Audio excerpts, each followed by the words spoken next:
प्यारे बच्चों, आज हम आपको मीरा के पद पढ़ाएंगे, जिसमें मीरा ने भगवान के चरणों की किस प्रकार से वंदना की है, उनको किस तरह से अपना आराध्य देव मान करके उनकी प्रार्थना की है, वंदना की है, उसके बारे में हम आपको बताएंगे। पहला पद है, बसो मेरे नैनन में नंदलाल। बसो मेरे नैनन में नंदलाल, मोर मुकुट मकराकृत कुंडल, अरुण तिलक दिए भाल, मोहन मूरति सांवल सूरत, नैना बड़े विशाल, अधर सुधा रस मुरली राजत, उर बैजंती माल, क्षुद्र घंटिका कट तट शोभित, नुपुर सबद रसाल, मीरा प्रभु संतन सुखदाई, भगत बछल गोपाल।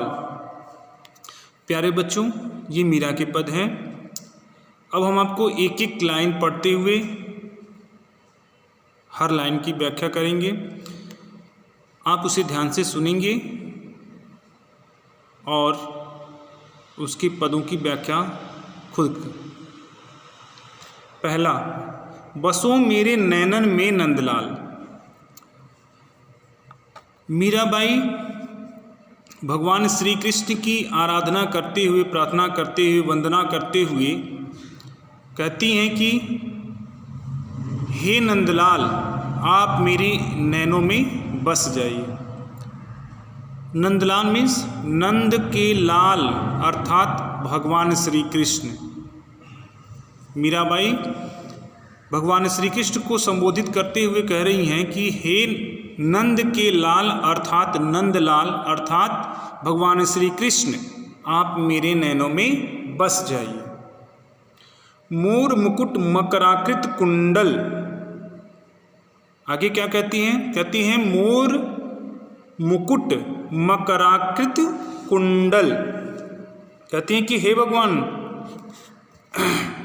आप किस स्वरूप में मेरे नैनों में बस जाइए, उसका स्वरूप भी बताए हैं। कहते हैं कि आपके सिर पर मोर पंखों से बने हुए मुकुट हो, आपके सर पे क्या सुशोभित हो रहे हो?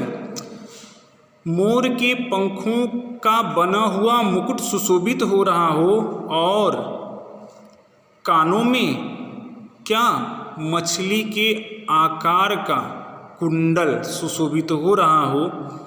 ऐसे सूरत ले करके, ऐसी सूरत, ऐसी छवि को ले करके आप मेरे नैनों में बस जाइए।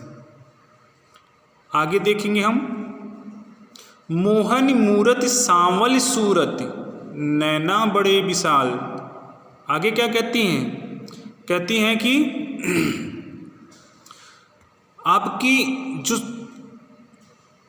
स्वरूप है वह अत्यंत मनमोहक है, अर्थात सबके मन को मोह लेने वाली है, सबके हृदय में बस जाने वाली है, सबको अपनी तरफ खींचने वाली है, सबको अपनी तरफ आकर्षित करने वाली है।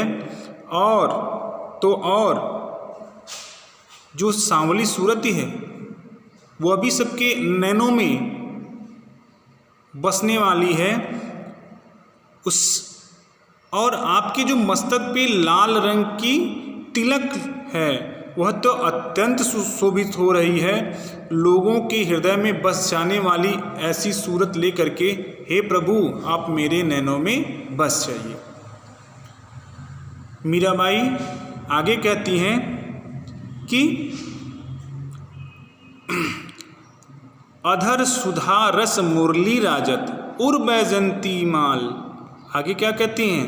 कहती हैं कि हे भगवान श्री कृष्ण, आप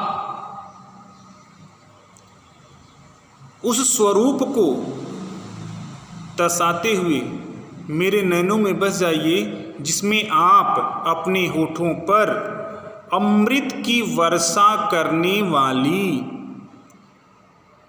सुधारस अर्थात अमृत की वर्षा करने वाली बांसुरी बजाते हुए, अपने अधर पे रखे हुए बांसुरी को बजाते हुए आप मेरे नैनों में बस जाइए।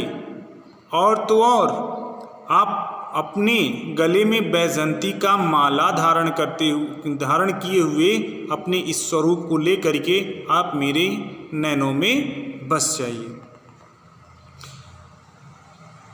प्यारे बच्चों, आगे की पंक्तियों में हम देखेंगे, क्षुद्र घंटिका कट तट शोभित नुपुर सबद रसाल। आगे क्या कहती हैं? कहते हैं कि आपकी जो छवि है वो अत्यंत सुंदर और सुशोभित हो रही हैं। उसके साथ ही साथ कहते हैं कि आप उस स्वरूप को लेकर भी, उन स्वरूपों को भी लेकर के मेरे नैनों में बस जाइए जिस स्वरूप में आप की कमर में करधनी बंधी हो और जिसमें छोटी छोटी घंटियां बंधी हो। अर्थात कहने का तात्पर्य क्या है? मीराबाई भगवान श्री कृष्ण ने प्रार्थना करते हुए कहती हैं कि हे प्रभु, आप उस स्वरूप को लेकर के मेरे नैनों में बस जाइए जिस स्वरूप में आपके कमर में करधनी बंधी हो और उसमें छोटी छोटी घंटियां सुशोभित हो रही हो, लगी हो। ऐसे स्वरूप को लेकर के आप मेरे नैनों में बस जाइए। आगे क्या कहते हैं? कहते हैं कि नुपुर सबद रसाल अर्थात कहते हैं कि हे प्रभु, आप अपने पैरों में जो घुंघरू हैं जब चलें तो उसे मधुर ध्वनि निकल रही हो। आपके पैरों में जो छोटे छोटे घंटियां लगी हैं, जब आप चलें तो उससे मधुर आवाज़ निकल रही हो। ऐसे स्वरूप को लेकर के मेरे नैनों में बस जाइए। आगे क्या कहती हैं? मीरा प्रभु संतन सुखदाई भगत बचल गोपाल।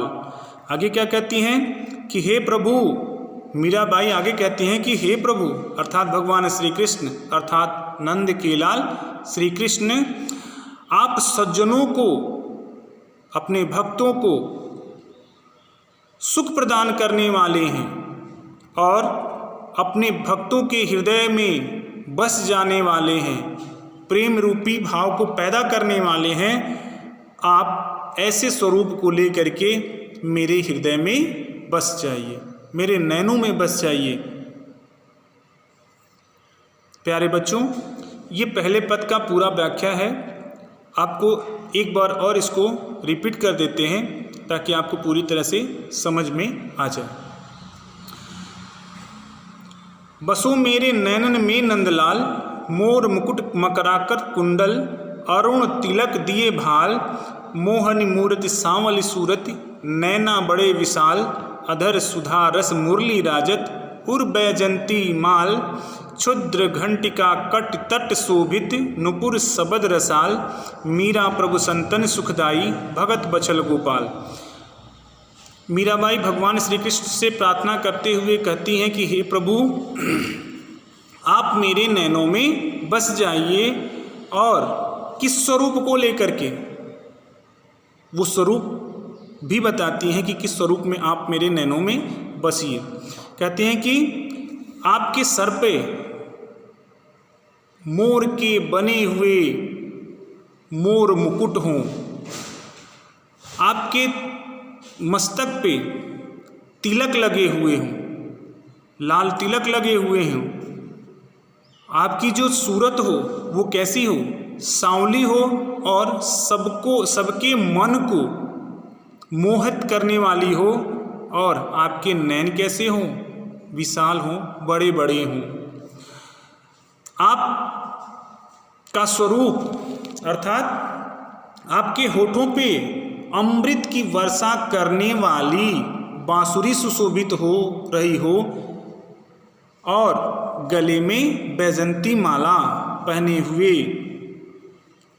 आप मेरे नैनों में बस जाए। आगे कहती हैं कि आपके कमर में जो करधन हो और आपके पैरों में जो छोटी छोटी घंटियाँ लगी हुई हैं, बंधी हुई हैं, जब आप चलें तो उससे मधुर ध्वनि उत्पन्न हो, ऐसी सूरत लेकर के आप मेरे नैनों में बस जाइए।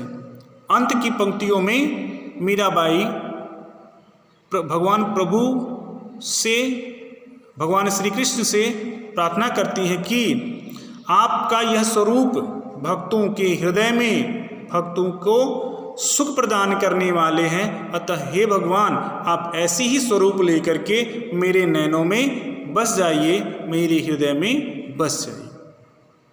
प्यारे बच्चों, मीराबाई का यह पहला पद है। आप इसे ध्यान से सुनेंगे और इसे कंठस्थ करेंगे। आगे का जो पद है हम आपको अगले वीडियोज़ में बताएंगे, अतः आप इसे ध्यान से सुनेंगे और इसको ध्यान से पढ़ेंगे। धन्यवाद।